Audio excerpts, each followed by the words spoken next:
Michael Raleigh with Close to My Heart, and welcome. Today I wanted to show how I made this card here. It looks pretty complicated, but I think you'll find that it's a fun way to create a background as well as use your scraps. So let's get started. First of all, I'll show you the stamp sets I'm featuring. This is the Panda, Cute Pandas. I was going to call them Playful Pandas. Cute Pandas stamp set. And then the second stamp set that I'm using is Pretty Posies.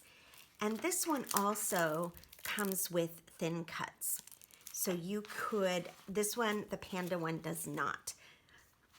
And so I'm going to show you how I create these backgrounds and put them together, and then we'll finish up this card together.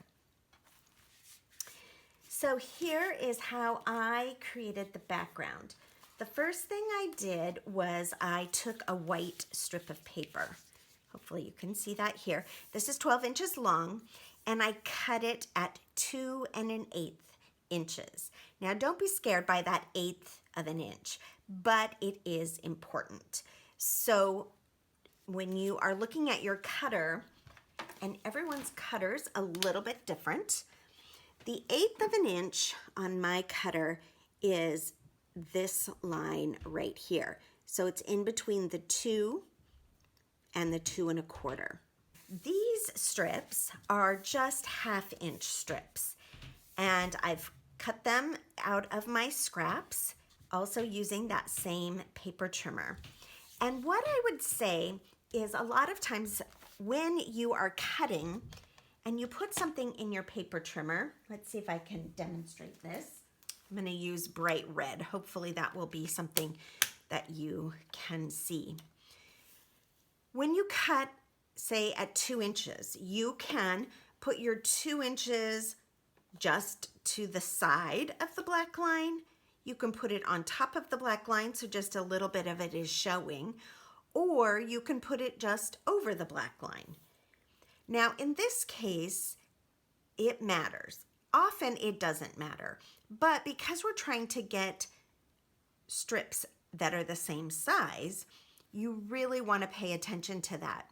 So when I cut these strips, I just make sure that I do it the same in all of my strips.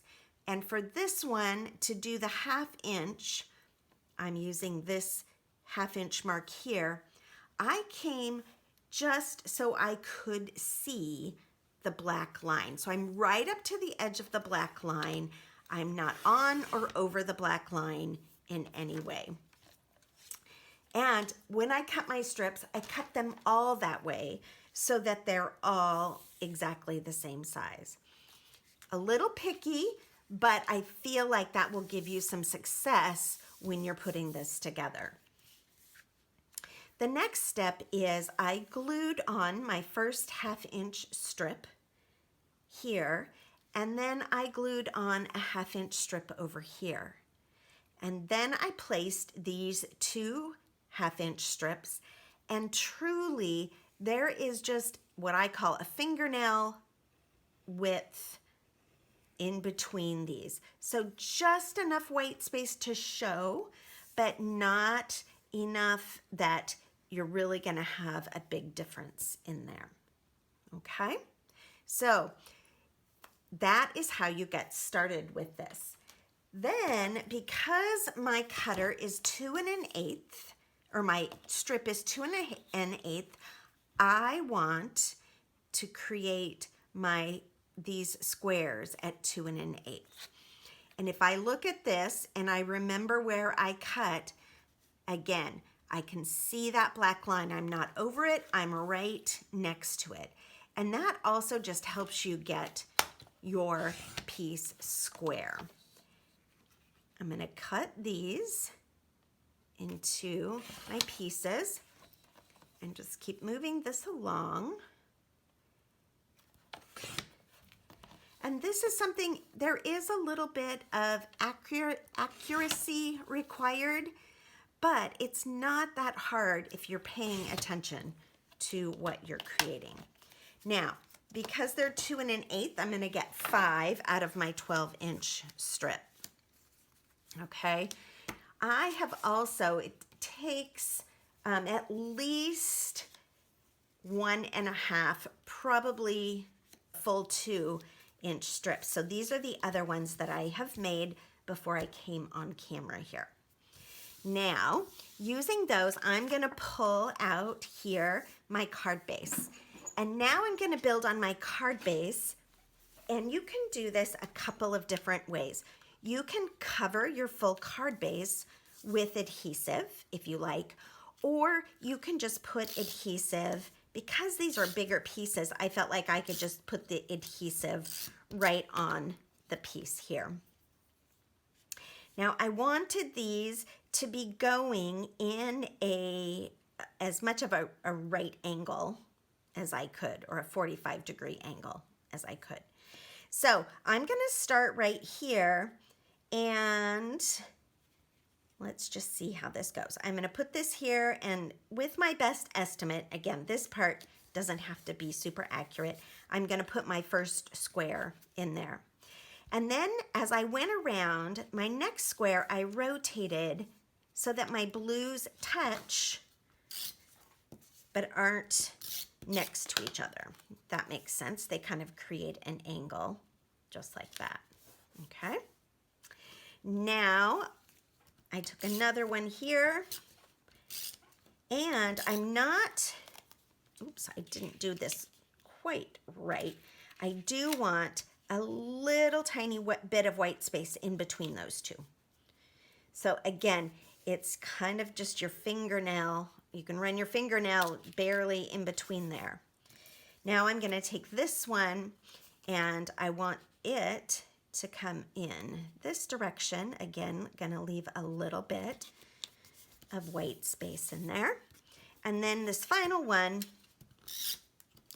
I'm gonna put in, and it's gonna come in this direction and leave a little bit of white space all the way around. So I've got my white space going there. You can see how that comes in just like that.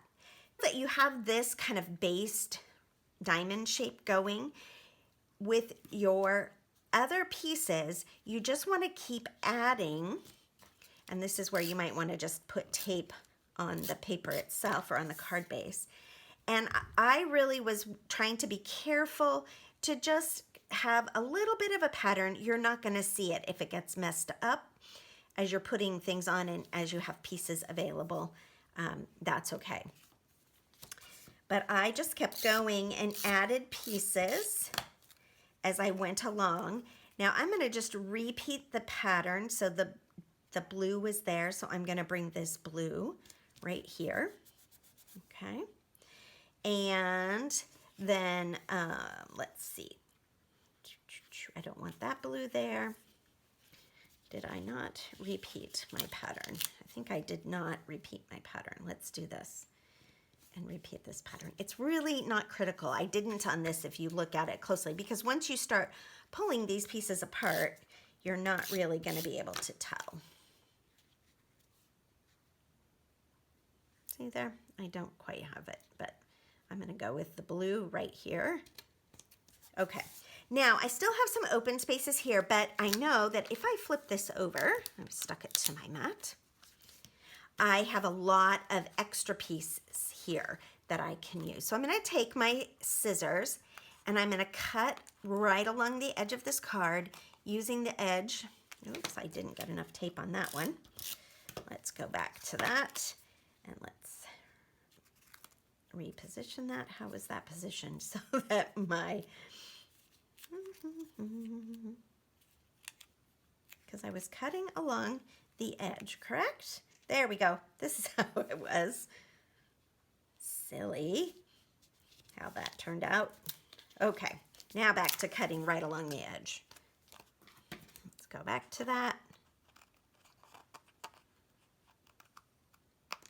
And then I'm going to cut into this one and continue cutting all the way across. The reason why I didn't cut all the way through that is because I want to be able to use these scrap pieces to fill in some other places. So this one I'm gonna go across this way. Again, that gives me the biggest piece. And that's why I said I think it takes 1.5 of these 12-inch strips, because then you do have several pieces that you can put in place. So for example, this would fit right here. I'm gonna see if that's this is the same. This is a little bit different. I kind of think I like this one here. So I'm gonna put some tape up here on this corner, and I'm gonna add this right here. It kind of follows, it doesn't follow any pattern. Again, not a requirement, right? Okay, and then I've got that stuck to my fingers. I'm gonna go ahead and put this one in here. It's kind of like putting together a puzzle, but there's no right or wrong way, right? You just get to put it together how you like it. Now this one, what I see that I want is I want a full long piece here. You see how that goes? But then that puts these stripes against that there. Let's see what I've got going here.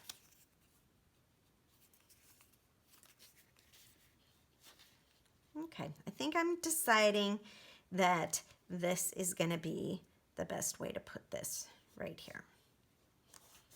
I just kind of like how the design goes. Okay. And now I've got one little piece left here, and I definitely know that I don't want it to be the orange piece. And I think I want to highlight a little bit more blue.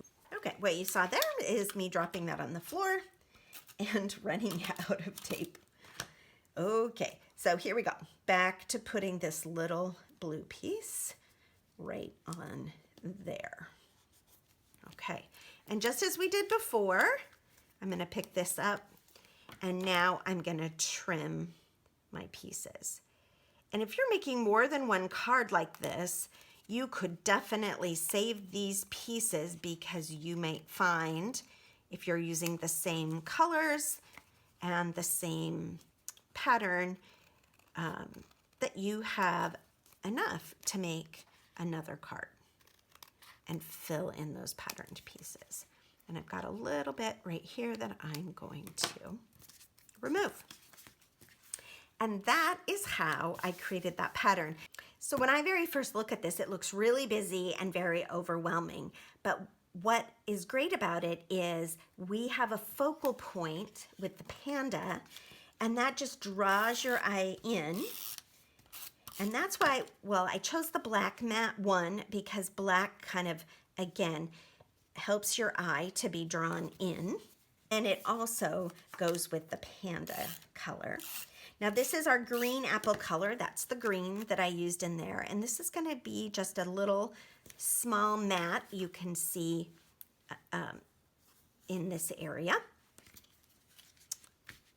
And then let's stamp our pandas. Close to my heart has an intense black ink. Mine is a really messy looking black ink. Each of our stamp sets come with these foam insert, and that's to help when you're stamping get a nice clear image. Now I want to make sure that he gets really well inked up. You can see I've used him a lot because he's already black, and this ink will stain, especially if you don't wash it off right away. And I chose a different panda because I'm using the hello sentiment. I decided that I wanted to have a waving panda. And I'm going to press down firmly, and without rocking my stamp set, I'm going to hold it on that white cardstock just so it can soak in that ink. And he is not very dark. Let's try that one more time. And let's see if I can stamp right over top of him without making him blurry. If I can't, we've always got the other side, right? Okay, let's see how he looks. Whew, Oh, he does have a little bit of a blur to him. Okay, let's do this one more time. It may just be that my stamp pad needs a little bit of re-inking. So let's try this one more time.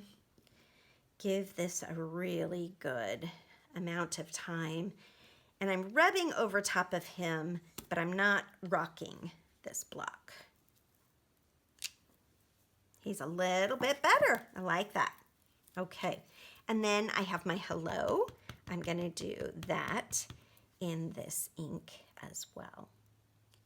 And one of the things that I find with black inks, I like a really, really deep black. So many times I will use my stamp platform so that I can re-ink multiple times easily and get a good image. But I'm satisfied with this image here on this. Now we're gonna add this. Goodbye, blurry panda. Hello, clear panda. And I'm gonna mat this right here. Now I've already stamped and cut my flower and my 2 leaves. Here's the 2 leaves. And this is from that Pretty Posies stamp set, which I find is also really playful, and that's why I called this the Playful Panda, with the stitched look. And it's got some great sentiments in there as well. To give this a little more dimension, and I think the other piece of this is this simple flower and leaves also helps to kind of ground the busyness of the background that you have going on here. I would love to see what you create using this pattern, because I chose really bright colors because of this panda, but I think you could do some really fun muted colors as well and get a really pretty, almost quilted look, right? And what I'm gonna do is I'm gonna take off the backing on all this, and then I'm gonna place my leaves underneath.